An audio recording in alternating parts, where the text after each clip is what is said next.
if you are to describe yourself in 3 words, what are the first 3 things that comes to your mind?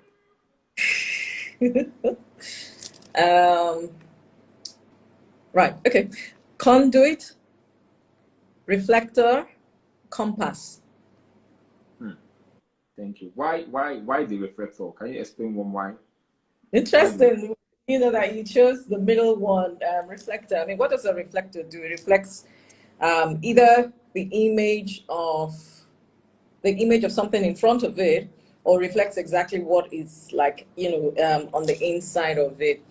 I would actually start from the first, which is, a conduit. I believe, and, this has taken some time in terms of, discovering and just generally like, harping on life's purpose, especially for me. And I believe I'm God's conduit. So all of Him flows through me, His love, wisdom, joy, goodness, and what have you. So basically, if I'm a conduit, I definitely, would reflect that life, that's on the inside of me. So that's why I thought of that word as well, reflector, because it's, an object reflects light, it reflects whatever it is on the inside, and it also can serve as a mirror. So you kind of like see yourself when you're in contact with me. Thank you so much. If I to give the life principles that you live by, what are the things that comes to your mind? What are the life principles that you personally live by? There's so many principles, but I think, something that has really served me over time, and the more I think about it, I'm also like, developing it a lot, really paying attention to it, and that is the fact that we are created for growth. Whether we like it or not, as human beings, as living beings, we grow. And our growth is also our responsibility. So should you decide, to stay where you are, be inactive, not doing anything, not aspiring, or not even thinking, your degrowth is what you would have. So for me, realizing that, my growth is my responsibility, I have to do everything I can to make that a reality. I have to be in environments that will enable me to grow and to thrive.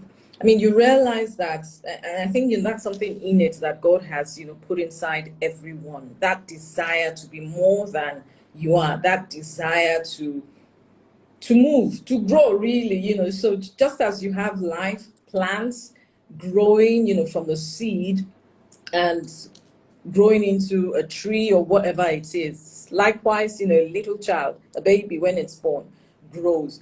It is an aberration when you do not see growth. You wonder, what has gone wrong, and you begin to look for what's going on. So for me, I think, a principle, a life principle that's really serving me right now, and something that I am incubating, is that my growth is my responsibility. So I have to access, I have to seek for, I have to look for those things that will make me grow. And when I have it around me, I need to take action. I need to be able to apply it, to my life and to wherever it is that I am in order to grow. So, so whether it's nourishment, because nothing just, grows of itself. It requires, the right environment. It requires, nourishment.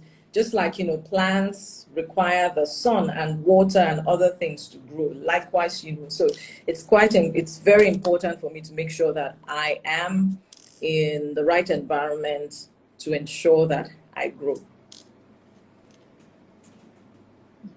Thank you so much. Thank you so much for you mentioned that growth is really, really important. Thank you so much for saying that. Now, I want to ask you before we go back to growing up for you. So, but can you share with us one decision, if there are two, they are fine, that you made early on in life that has transformed, shaped who you are today? One decision that you made early in life that has made a tremendous impact to who you are today?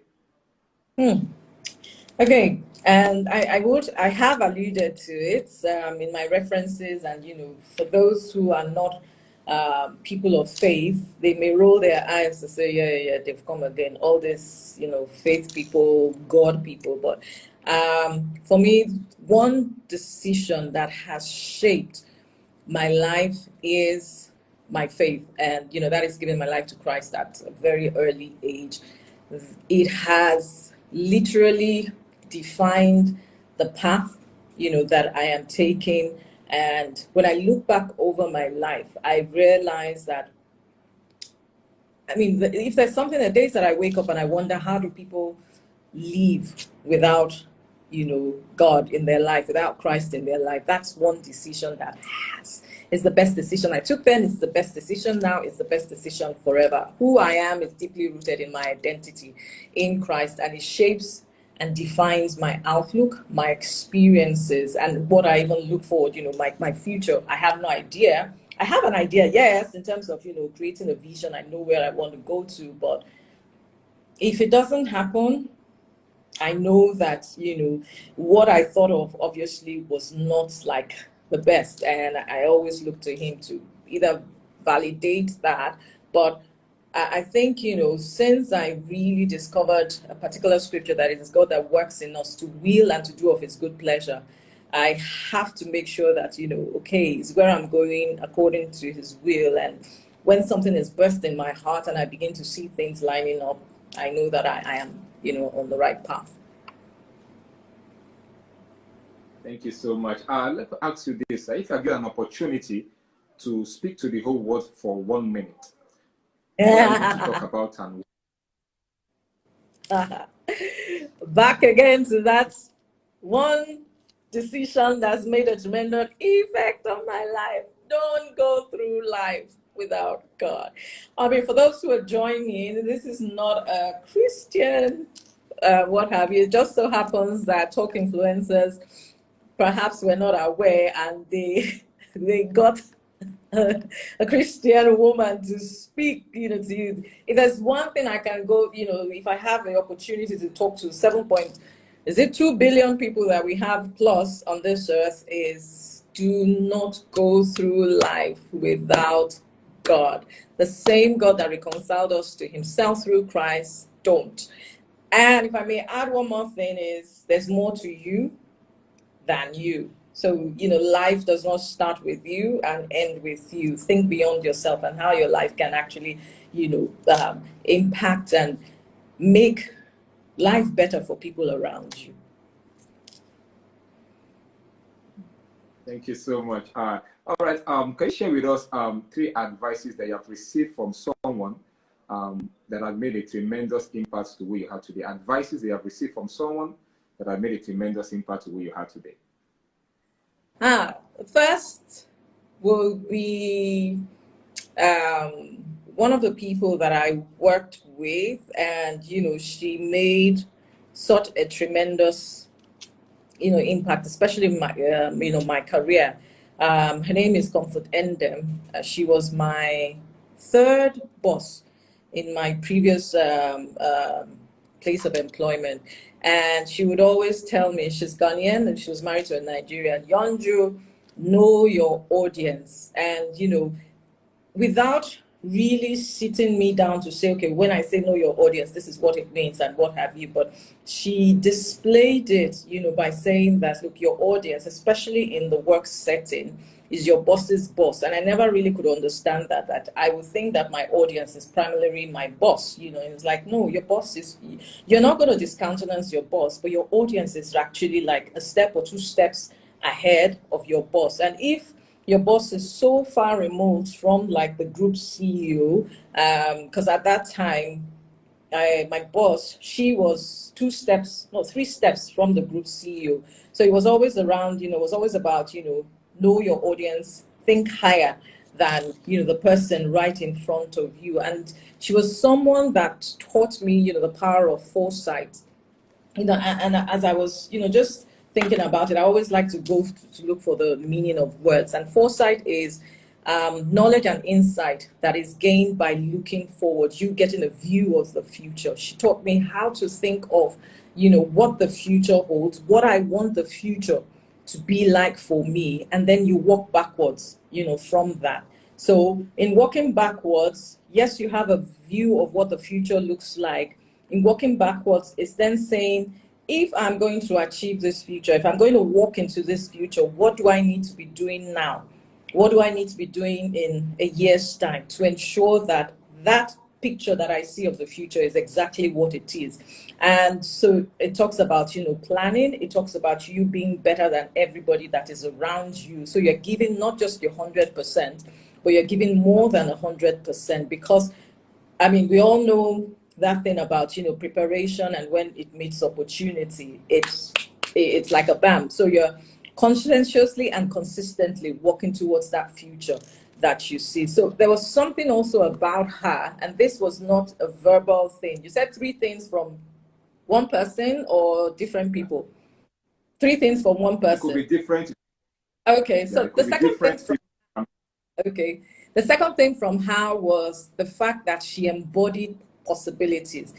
There was something about her that screamed possibilities, that screamed, whatever it is you desire, what you think can't be is possible. And she more or less like brought that image of what can be possible to life, looking at you. I mean, she was a very petite, lady in heels, but the way she walked, when she was coming, on the corridor, you hear people saying, "That's Madame," because of the confidence. And I mean, it really got me thinking that if I'm walking towards people and all they heard were my footsteps, what image will they conjure in their mind of a person that is coming, that when the door opens, they can then say, "Oh, wow, the image is actually what, I was thinking of." So she really, she conjured that image of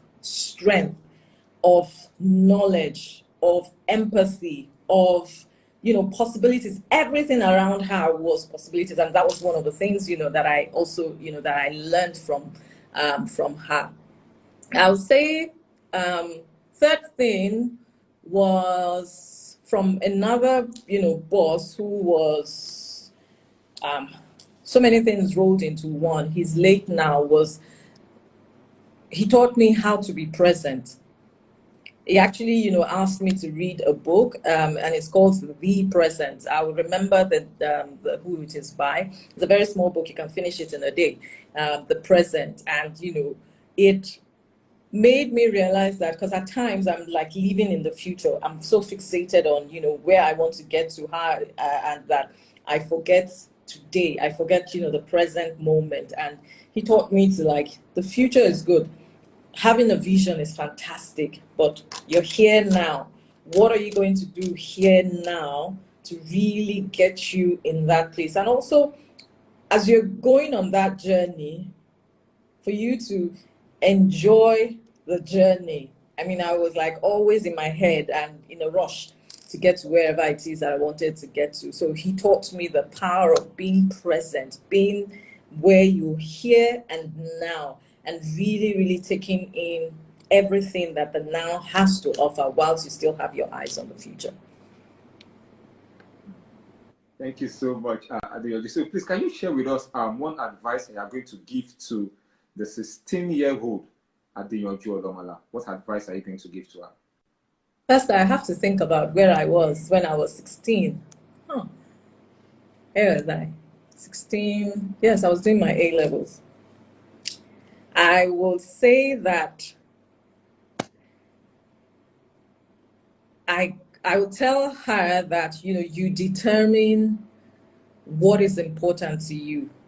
That the definition of success is something that you define by yourself, for yourself, and it is not necessarily what the world or everybody around you defines as success. So your definition of success, ADEYANJU, can and should be uniquely yours, so that the way you would handle your life will be uniquely yours, because it is patterned after your definition of success. And also to realize that life is in seasons, and you need to understand this, and also to understand that with knowledge and insight you can give your best in every season. Because at the end of the day, who gives you a report card?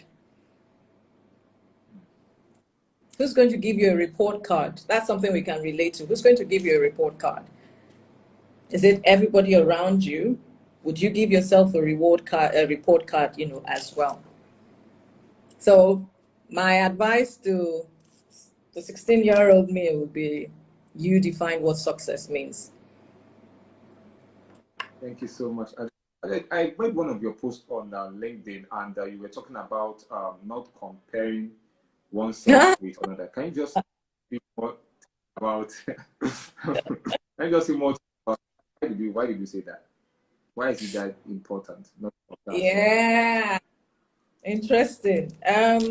Let me back up a bit and share share the background of these posts that I have been sharing over a couple of weeks now, and I call it lessons from all around. In 2018, yes, it was 2018, I started noticing, that maybe almost on a daily basis, somebody will say something or I'll read something and it would really interest me, or it will pique, my interest, and I would write it down. So I decided that, every day I would look for something that would really interest me. So by way of conversation, I miss, buses. You remember those days? Well, you may not remember, but those days buses would have inscriptions on the back, and there were so many things you could learn from, buses. So reading posts, listening to podcasts, or whatever it is, I would write something down. So this was a saying, something that Mr. Leke Alder posted on Twitter, that, stop comparing yourself, that when you compare yourself, you're like someone who is contesting for the road or the right of way with a damnful bus driver. The man is going to the bus stop so he can offload and reload. Meanwhile, you are there struggling at what? You can't. You're going in different directions. You have different destinations. So, as we say, I mean, this particular quote has been so right over the last 2 years. Stay on your lane. Even if you're going to crisscross lanes, just know where your destination is and where you're going. So that's what prompted that. And also the fact that we're human beings. Whether we say, no, I stay on my lane, I don't look, I don't what have you, you would always compare yourself, because there's always someone who's better, who you think is better than you, who's got more than you do, who is doing more than you, who has access to more than you, and that person seems to be living the life that you want. And when you take your eyes off your own goals and you fixate it on that person, those people who are better, doing more, have more, all that green grass thing, you don't move, nothing happens, for you. And then you actually leave everything that you have accomplished, or even the growth that you have, garnered over the years. So comparison stifles. Comparison does nothing. I'm not saying that, you're so fixated, you don't even know what is going on. Of course, you need to understand what is going on. So it's like driving. And you're in your car. You love your car. You like your car. You love it. You want a better car, you're working towards a better car, and then this amazing 4-wheel drive goes past. Third mainland, so that people can, for those who are here in Nigeria, but you're on the bridge, you're driving and you look at the car, you're driving, and you just go, my God, hands off the steering. Before you know it, your feet off, the accelerator, and you're going, wow, I wish I had. And you're really, sticking your neck out. What's going to happen to you? You either get hit or you hit another car. And if you're close to the lane by the boulders of the bridge, God help you, you will definitely go into the water. So that's what comparison does. It just throws you off course. Acknowledge, fine car. If you level with the person, just, how many times would you have said, man, that's a fine car? And continue on your journey, because your journey, like I said, your definition of success should be yours. So that when you then hit it, all the joy is yours because you know you have hit your own definition of success and not what somebody else says it is. Thank you so much. Even as we round up now, I'd like to ask this question about who you are presently as a leadership and organizational coach. I'd like to ask you that why? What's your why? What was your why? Why did you decide to go on this path?